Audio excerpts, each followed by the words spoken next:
All right, do a countdown. Da. All right, y'all. We're here with another episode of Harvest and Coaching. Got a great episode for you all. A fun episode. This is my brother. I've been knowing this man. This crazy, bro, since what, 6th, 7th grade? Is this 8th grade? 8th grade. Yeah, come. That is a long time. Long time. Oh yeah, that was a tiger. Yep. Yeah.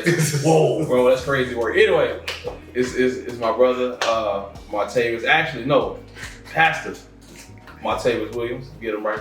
But anyway, I'll let him introduce himself, and then we'll get into some questions. All right. I'm Martavis. Like he said, Pastor Martavis, I guess. Yeah. Author, pastor. Oh yeah. Preacher. How many books you wrote? I published 2. Okay. But I'm working on about 2 or 3 more. Okay. Right now, so Bet. hopefully soon. That's what's up. Yeah. All right, bet. So we gotta get the link because we'll put the link to your books in the description. Okay. So you can get them. Yeah. Also, Chef March Treats 5. Been doing that job for years. He dropped off an Oreo cake today that ain't gonna make it to the mall. Trying to see what else, man. Oh, and what church are you at? Oh, I'm at Destiny Church. Okay. And I'm the executive pastor. All right. Currently in Destiny Church. That's what's up. So for people who don't know, because I was trying to ask earlier, so when you are an executive pastor, because I watched him put you into the position. Right. What does executive pastor mean? So in some churches we call it the assistant pastor. Okay. The executive pastor is pretty much the number 2 position to the pastor. Oh. So kind of handling the business, kind of overseeing some ministries in the church, making sure business is going smooth, and a lot of, in my position, a lot of preaching and teaching. Okay. Like sitting in the gap. They're out of town. One of my pastors is I tell the preacher, so I mean on the road I have to schedule to be out of town. So if she's out of town somewhere, I'm stepping in, helping out any way I can. Even when she's here, but still just kind of filling in some gaps and really just learning the ropes of higher ministry, so to say, the ins and out of the ministry, how things work. Okay. Because he also said that you teach new ministers, like a new ministry class? So I'm over the ministers in training. Okay. So the people who feel that they've been called to ministry, and even now, when ministers or people who are preachers already join our church, it is our process to see what they know, what they need help with, and how we can help get them acclimated to our church and how we do things at our church. And so I do oversee that with them. Oh, snap. Now, how do you balance all that? Because like, we named a few things, and that's one of the things, being ministers, we talk about how busy we can be. Right. And people sometimes are like, oh, you at church. Like, it's a lot of planning to have these events at the church. So how do you find a balance with everything? Because you got a full-time job too. As a teacher, educator. Yeah. There you go. So how do you do all of this? Sometimes I wonder how I do it all.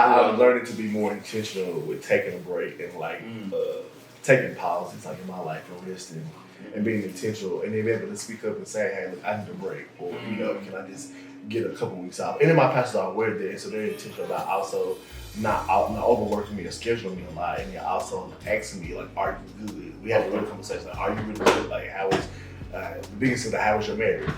How was your home life? Because there's no point in doing ministry to the point that it exhausts you, and then your house is chaotic, or your wife or your spouse is not, satisfied, or it doesn't feel engaged with you. So just being intentional about taking pauses and just learning the balance of how to balance it all. Because I don't think there's no right or wrong answer, because for everybody it looks different, and for every season. Too, it can look different. So just being just about resting and taking breaks and being honest about when it's time for a break.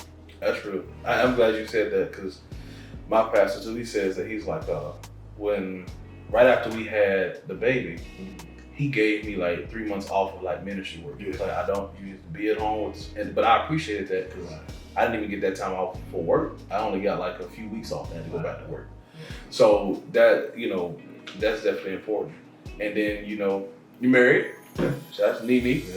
And then on top of it, bro, like the March Treats, because one day I saw your logo for it. But then I was like, okay, because I know you used to cook too. Back in like high school, you was playing around with stuff. You used to cook then. So I was like, it makes sense. But I'm like, when did you start baking though, to the point where you wanted to like be a vendor and all this stuff? Oh, I so it's been over 10 years, about 50 years ago. Oh wow. This guy from church, and I was dissing the first time, telling the story. Mm-hmm. When I was dissing the first time, there was a guy that heard I baked this alone. He had some in my head, or he asked me to bake a cake or something.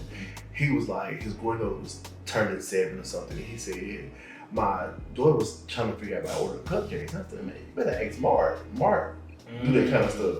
And I was like, nah, I don't. And he was like, yes, you do. And I was like, no, I don't. He was like, I'm telling you, you gonna do this. And I was like, no, I'm not. And I remember she wanted Hello Kitty cupcakes. Now so I was like, look, I'm not the best artist. Like, I can bake, but I can't do it. Someone's like, let me help you out. And so I did that, and I was kind of like, man, this I don't know about this. But everybody's a part of the cupcakes. The birthday girl was like, these so cute, I love them. I was like, man, y'all playing with me. And so like a couple years later, somebody asked me about some treats, and I was like, you know what, let's come up with a name for this. Let's make this a little more official. It was that during that time that I started to really explore stuff and kind of see where it was headed, and just kind of went with the wind with it, and just kind of let it take me where it took me till I got burnt out for a while and kind of took a break. Yeah, but it's kind of where how March Trees came from. I was like, what can I call it? What can I do with it? And some people thought when I got married, they thought we were using my name as a way to, because men aren't typical the bakers, the people that cook. So people thought I was like, you playing, you trying to use your name. I was like, nah, my wife was like, no, he's the actual chef. Like, I learned from him. Like, he taught me some stuff. She's like, I didn't know how to bake or make certain stuff until I got with him. So it was like, she's like, it's not a player that it's like, he legit is the one that does this. So yeah. Now, have you had to, because that was a birthday party, it was about, I guess, over 20 people. Yeah. Right? Have you had to do large events again since then? I've done a wedding. You did a wedding? We did 300 cupcakes for a wedding. Bro, yes. You didn't tell me. Yes, they did. And it was crazy because they wanted them, they was just the cupcakes, they wanted the most extravagant cupcakes. Remember, they wanted marble cupcakes. Marble? Fudge filling. Wait a minute. And then they wanted their wedding colors incorporated into the frosting. So we ended up doing a marble cupcake with fudge filling with this mulberry and ivory swirl, and then she sent me the picture of the cake that she's gonna have like in the middle. They had these brush strokes that were made out of chocolate, so I could like handmake all of that. Oh my goodness. Get this color just right, and we could do 300 cupcakes. Ooh. That was, I think, the largest order we did at one time.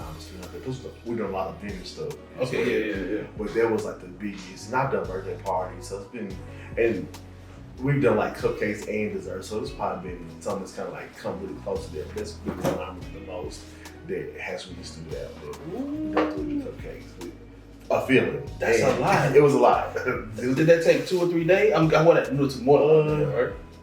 Yeah, like of course with preparation and stuff. I try to shop one day, then we bake the night before. It just depends on how much time. I think as I was baking them and filling them, my wife was doing textures that were cooling and piping them. So we kind of had a system going on. But it took us about 2 days to get everything done that night, and then get the morning kind of finishing up the rest of them and getting to the venue in time for it to be set up in time for the wedding to start. Sheesh. That's a lot. Yeah. And you did that while having a full-time job? Having a full-time job. Yeah. Bro, that's something I think people forget. Like, so people like you and I, we've always been involved in stuff since high school. Yeah. Volunteering, we was on the same step team together. That joint was wild. Whoa. That joint was up and down, boy. But they don't even have step shows no more like that, bro. Like, they don't do that no more. Like, that was the thing. Jay Bizzle, Jay something, the talent show host. Oh! The DJ. Yeah, Jay Bizzle. Jay Bizzle events. Yeah, oh my God. They don't have like they used to. They don't have that, man. We used to have them joints, and then we had them everywhere. Like elementary, Madison, the OJCM Madison, and then we would go to Bolivar, Haywood County, Humboldt. We all over listeners. In high school. Foolishness. crazy work, bro. Having parties. And our parents would be there to support us. Our parents right there funding the stuff. Oh my God. Yeah, we hit the parties at the mall. The mall. Oh yeah, that's on the corner of the mall. Bro, that was wild. Good time. A good time. I thought about that too though. But it taught us like a lot of responsibility because it's like we didn't slow down after that. We just kept doing a whole bunch of stuff. Yeah. And so it's like, dang. But yeah, bro, like you. So we can say some funny stories now. So about growing up. So I share this one about. You already know I'm going with bull riding. Oh, yeah, that's the one. Like we know it, but not everybody knows this. But my dad, rest in peace, James Harbison. He Martavis was like a brother too. So he was at the house. So therefore my dad talked to Martavis like he was his child too. So then Martavis at this thing we were leaving the bull riding event and everybody was smoking. It was like a bunch of smoke. A bunch of it. And Martavis, instead of saying like, excuse me, Martavis started laughing at the people that were smoking. But then he got louder and louder. And my dad was like, hey, stop all that laughing. And that made him laugh more. I was like, oh my God, I'm about to get in trouble. He can't stop laughing. So he just laugh like when he starts, he can't stop laughing. So that's why like before he was like, I'm not gonna do D-laugh. That's D-laugh. Like we mean no offense, but we know like, oh, that's it. That's the laugh. That's the laugh. Remember that time we jumped in the back of Charles' Jeep? Yes. The Jeep. The Jeep. Shout out to Charles Currie, man. That Jeep. How many people would be in that Jeep at one time? Like 8. I think it's a little more than that sometimes. Because we would lay down in the back of in the bed. We got 4 people in the back of the Jeep. What were we doing? Why would we like that? Right. I don't know, bro. I don't think everybody had cars at the time. You're right, we did. Yeah, everybody was starting to get their cars. So yeah. Like, depending on where we were going to. That's true, yeah. So. We were going to the bowling alley. We would go with him. Bowling alley party. And then we would go skating a lot too. Yeah. The skater used to be jumping. Oh, do they do that still? Magic wheels. Some people still do, yeah. Because I know back in the day, it was Saturday was bowling alley. Yeah. Sunday was skating. Some people still go skating on Sunday, but it's like the professionals. They were and some people still go. And sometimes they have people like host stuff and have stuff, but I haven't been. Okay. Like on Sunday night in years. Okay, that's true. Because I'm ready for work the next day. No, that's different. It's different. Bro, it's real different. I've been trying to catch movies before 7. Oh, different. Bro, I don't know. Absolutely, bro. Come on, matinee for the money and the time. Right. Yeah. But yeah, man, this is encouraging. Like, just to let people know, like, this is 20 years of friendship. Right. But it takes effort. Yeah. Regardless of somebody's number change, we stay locked in. And so, man, this is just like, he over here now. Like, this is family. So, I don't know. What words you got for, the end of it? I don't know, just stay focused, keep good people around you. Right. Jay was one of my first friends when I moved to Jackson. Nothing that's, life, stuff has changed. I'm saying nothing has changed. Stuff has changed, but, like you said, the distance doesn't matter. We had another friend that lives in Boston. We've all been together. We haven't been all three of us together in a long time. Oh, yeah, we haven't. Because he was in Africa for the wedding. Right. Yeah. Oh, dang, bro. I think So for your wedding. Oh yeah. But you just keep good people around you, and just be encouraged, like you said. Think about our feelings and how our parents were encouraging us and being up for us. So just keep the people around you, stay focused, and just keep pursuing. And nothing is off limits. Facts. Anything you want to do, you can do. You can achieve it. Never too busy to accomplish stuff. You just gotta make it happen. Do what you do. Yeah, you're right. You gotta do what you gotta do, make it happen.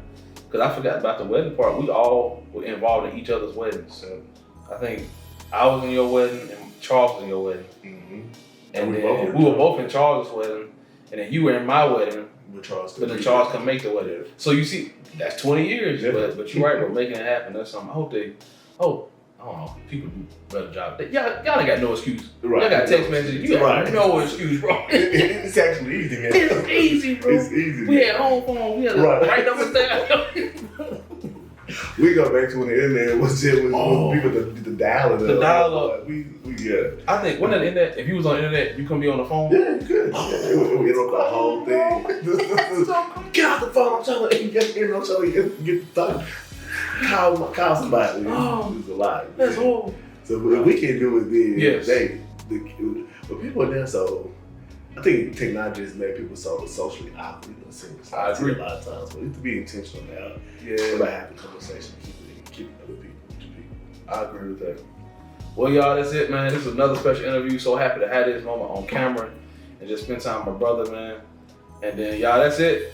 So shout out. We're going to put his information and stuff in the bottom. Make sure y'all give him a follow. He's doing a lot of great things at Destiny Church. That's in Brownsville, Tennessee, right? Jackson. All right, so Destiny Church, Jackson. If you're in the 731 area, check him out. Good intentions, great stuff, great speaker. Not just a good preacher, I want to say this before we end, but a good pastor though. And I said because a pastor's supposed to care about people. Martavis cares about people. So if you in this area and you're looking for a church home, there you go. Come by and see him. And they chilling. And they work hard. Yeah. So there you go. All right, y'all. Peace. All right. So we can stop now. I don't freak. I gotta get it to come off. I hope you don't keep this in with blue. Oh my gosh. Okay.